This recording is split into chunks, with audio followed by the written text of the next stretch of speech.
एक छोटे से गांव जबलपुर में दो किसान राजू और गामू रहते थे। दोनों बहुत अमीर थे। दोनों के पास बड़ा खेत और बहुत ज्यादा गायें थी। इतना सब होने के बावजूद दोनों खुश नहीं थे। दोनों और अमीर होना चाहते थे। मैं और ज्यादा अमीर होना चाहता हूँ। मुझे भी गांव का सबसे अमीर आदमी बनना है। उनके पड़ोस में एक गरीब किसान दीनू रहता था।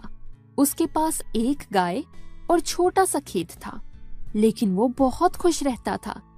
दीनू हर रात सोने से पहले खुदा का शुक्र अदा किया करता। ए अल्लाह, तेरा लाख लाख शुक्र है, तूने मुझे रिस्क दिया।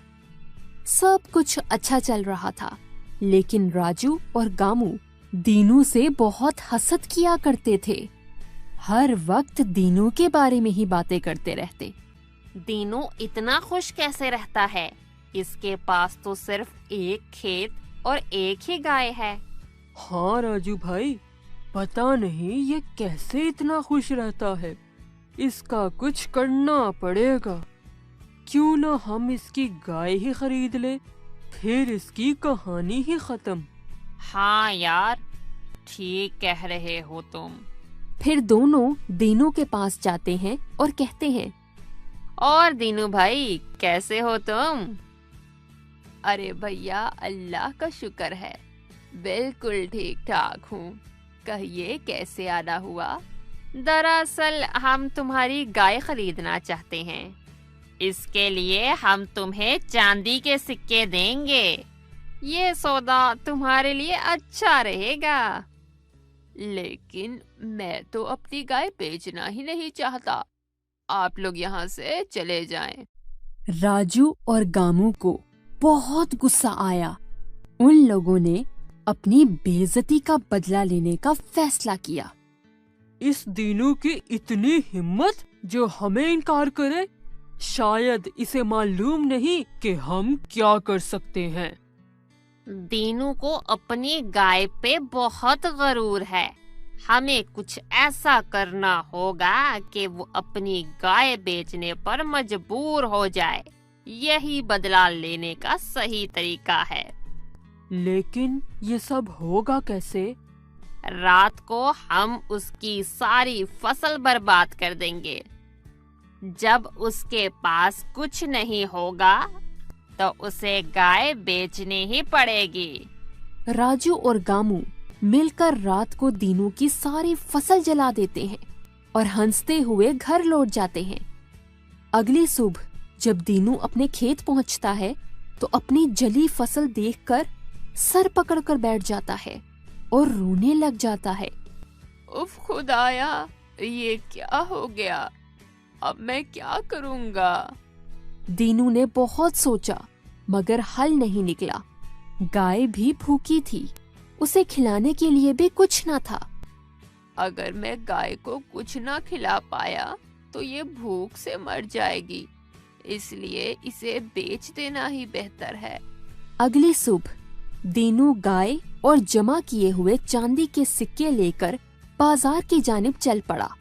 रास्ते में उसने सोचा, अगर रास्ते में लुटेरों ने मुझ पर हमला कर दिया तो सिक्कों के साथ मैं अपनी गाय भी खो दूंगा।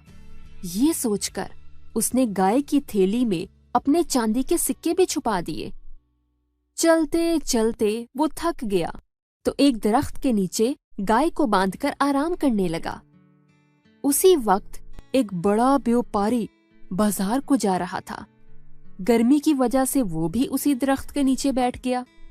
वो दीनू की गाय को देख रहा था कि अचानक एक सिक्का गाय के गले की थैली से निकल के नीचे जा गिरा। व्यापारी ये देखकर हैरान हो गया। ये क्या? गाय के गले से चांदी का सिक्का निकला? जरूर ये एक जादुई गाय है। ये सब कुछ देखकर व्यापारी लालच में आ गया। उसने दीनू से कहा, इसे कहाँ ले जा रहे हो भाई? मैं इसे बेचने के लिए बाजार ले जा रहा हूँ। व्यापारी सोचने लगा, लगता है इसको पता ही नहीं है कि ये एक जादुई गाय है। तभी इसे बेच रहा है, क्यों ना मैं इसे खरीद लूं?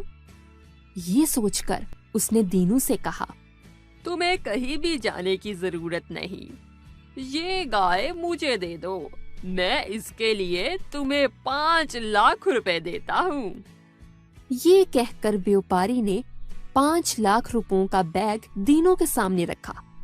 दीनू को पता था कि ये असल कीमत नहीं है, न जाने व्यापारी ज्यादा क्यों दे रहा है, लेकिन उसे खुदा की मदद और इनाम समझते हुए उसने हामी भर ली।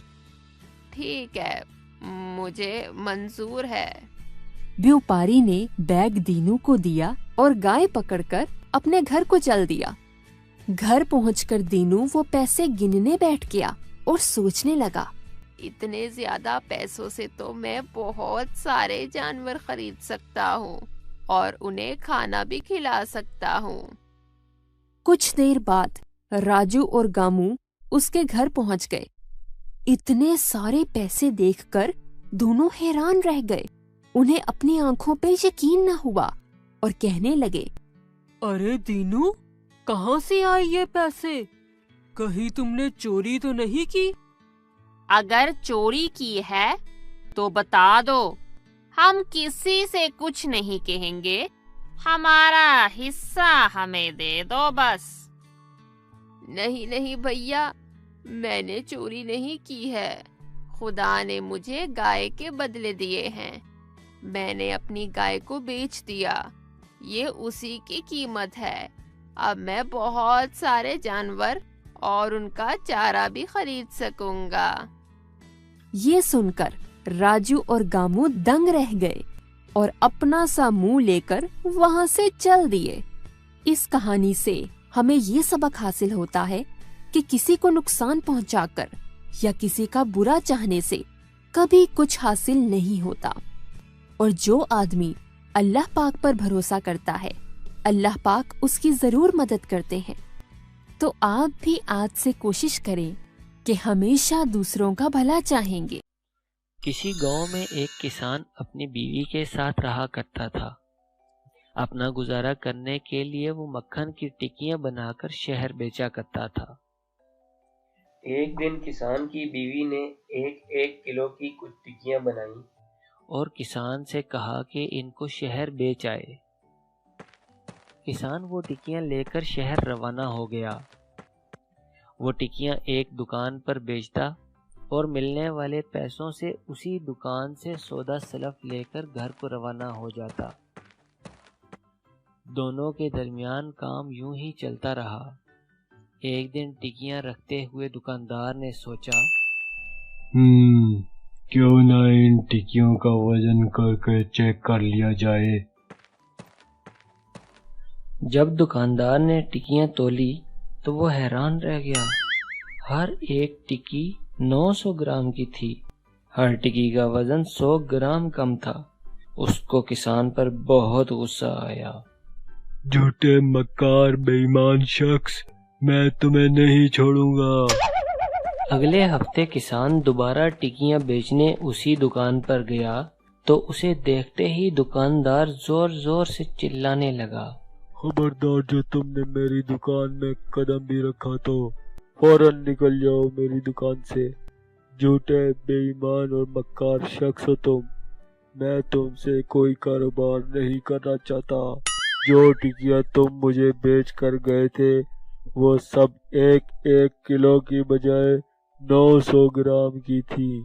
100 ग्राम कम। बेईमान कहीं के, निकल जाओ मेरी दुकान से। किसान ने निहायत तहम्मुल से सब बात सुनी और दुकानदार से कहा, अरे भाई साहब, हम लोग गरीब जरूर हैं मगर हम बेईमान और धोखेबाज नहीं हैं। हमारे पास इतने पैसे नहीं कि तौलने के लिए तराजू खरीद सकें, इसलिए हम उसी 1 किलो चीनी के बराबर मक्खन तौल लेते हैं जो मैं हर बार तुमसे खरीद कर ले जाता हूँ।